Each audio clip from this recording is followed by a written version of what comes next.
Great.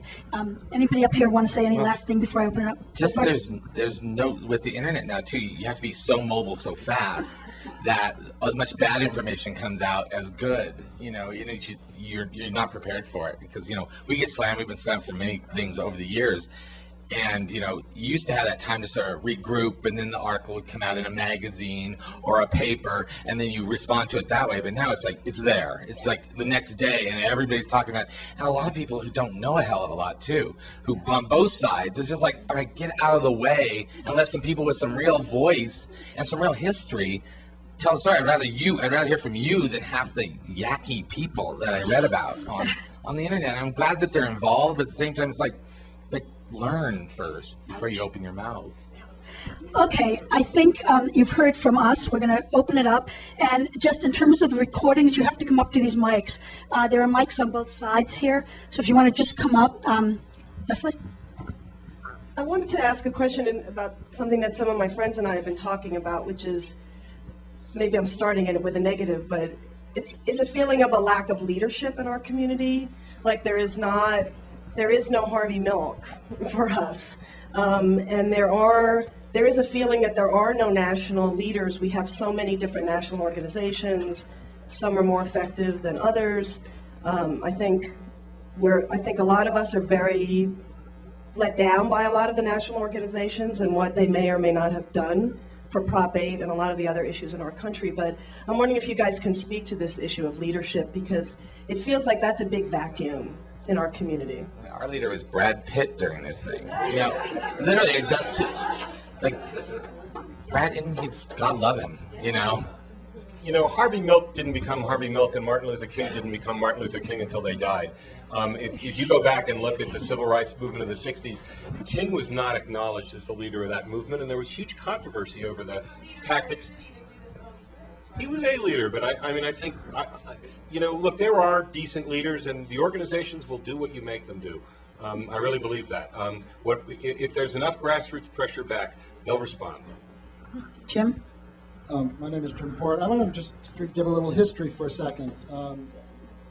2 nights after Stonewall, the Gay Liberation Front was formed in New York City, and the radicals that organized it had a big community meeting where 350 people showed up. We went around the room and asked, what do you want? And we wanted revolution now, in our lifetime, etc. We went around, and what people wanted, the 2 things they wanted was, one, to be able to hold the hand of their girlfriend, boyfriend in public, and the other was to be able to marry the person they loved. And we had to step back and not tell them they were wrong. Which brings me to today. Stop all the spin, please, for a second. We're family here. Let's talk about what went wrong. What went wrong is far too many people who were gay and lesbian didn't think it was an important issue anymore. The queering of this culture has made being gay and lesbian not a cool thing. So I'm glad to see all these young people coming out and calling themselves gay and lesbian, as well as all the other things that they can call themselves. Obama, I would say to you, Obama ran his campaign in a homophobic way.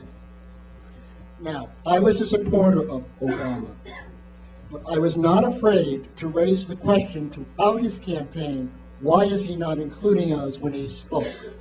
He did it 3 times in public debate. If Obama had come out against Proposition 8, the communities that supported him would come out. No, he did not come out formally. There was no real, if you call the campaign, now I want all the Obama people here to really just reflect upon what I'm saying. It's not that you did something wrong, but what do we learn from it? I asked Cornel West, why is Obama not talking about gay and lesbian people? He was a principal advisor to Obama. And he said his answer to me was, he's wrong, and I tell him this every day. That's where Rick Warren came from. And I think he's learning things. I think he's a progressive candidate, president. I'm glad that a black man is elected president. But we cannot submerge our identities, all of them, or our politics to support someone who doesn't stand up with us. 2 women who ran for president and vice president had no trouble standing up for same-sex civil marriage. And please try to use the correct language, because civil means it's not religious. And most of the opposition comes from religion. So stop the spin. And by the way, I think it's terrible you're making a negative of coming out rather than saying it's just the beginning. Coming out was Harvey Milk's message. It was a message he brought to every other community he went to. He went as an open homosexual. And until people of color are put forward in positions of power in this movement, we will have repeated everything that was said up here. I've heard 25 years ago. No, this is not a new issue. Thank you. Okay, Jim. Anybody on the panel want to say anything, or do you want to? Let's get some more. I would suggest. He did formally come out against it twice. Okay, Ellen. But what if he would have lost because of it? Then what would we be talking about here? What if Obama would have come out and then he would have lost? Everybody said the reason he lost was because he made that decision. We would have felt vindicated, or I don't know. But John Cooper, thank you for bringing that up, because I think that was the fear, that our issue is going to make people lose. And I think we really have to think that through. It's our practice. Do we show up and do the work? And Matt, I'm sorry, you may want to defend his two statements, but that was not formally known among people of color. I will tell you that. Okay, let's move on to some more questions. I know. Okay, and I want to hear, can I make a suggestion that we hear from a few different questions and then take them up from the panel? Okay, Ellen? I'm reminded every day that we're at Sundance, and I wanted to ask specifically Cooper, as those sort of talks about let's not go to Sundance, let's not go to Utah, I wanted to ask you, as comfortable as you are to express that, like, what happened in the minds of the people at Sundance when this started to happen? Okay, I retract my suggestion. Let's deal with that and go to taking a bunch, because I think this is pretty central. Well, first it was the call was Sundance needs to leave Utah. That was the first one. It didn't last for very long. Yeah, just like that, because it's just that easy. And arts organizations have no problem raising money at all, and we just have thousands of millions of dollars in the bank, and we haven't built years and years of building the community here. I didn't want to leave here because I like the subversive nature of it personally. I like coming here to Utah. It's in the middle. It's if you're not fucking up in the middle, then who cares about California and New York? I'm totally embarrassed by the state I love, which is California, where I grew up, and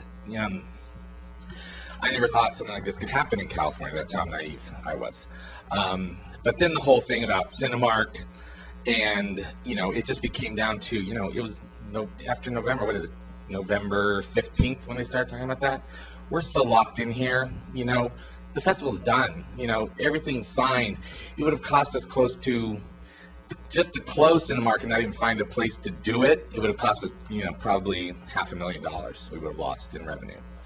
And that's on top of us having to cut $2 million out of our budget already, because we know that sponsorship and all these other places that we used to get money are fading away.